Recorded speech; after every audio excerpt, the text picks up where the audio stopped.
There were 30 million English who talked of England's might. There were 20 broken troopers who lacked a bed for the night. They had neither food nor money. They had neither service nor trade.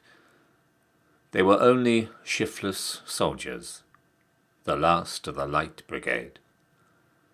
They felt that life was fleeting. They knew not that art was long, that though they were dying of famine, they lived in a deathless song. They asked for a little money to keep the wolf from the door, and 30 million English sent £20 and 4.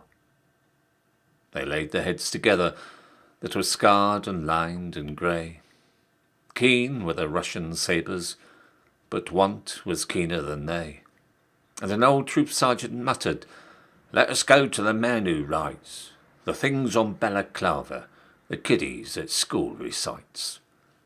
They went without bands or colours, a regiment 10 files strong, to look for the master singer, who had crowned them all in his song. And waiting his servant's order, by the garden gate they stayed, a desolate little cluster, the last of the Light Brigade. They strove to stand to attention, to straighten the toil-bowed back. They drilled on an empty stomach, the loose-knit files fell slack.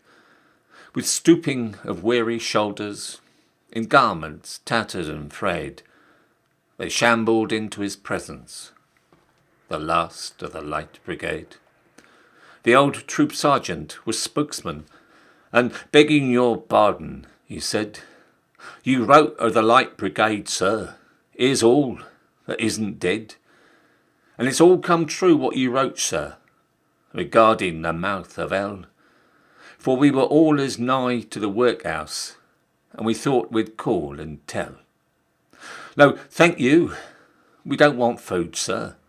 But couldn't you take and write a sort of to be continued, and see next page of the fight?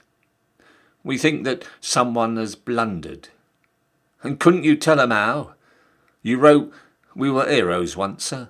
Please, write. We are starving now."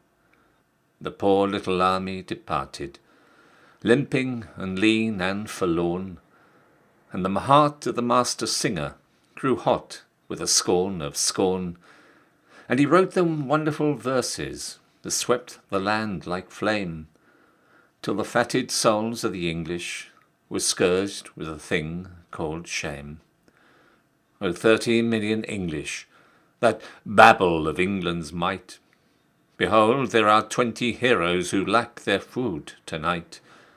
Our children's children are lisping to honour the charge they made, and we leave to the streets and the workhouse the charge of the Light Brigade.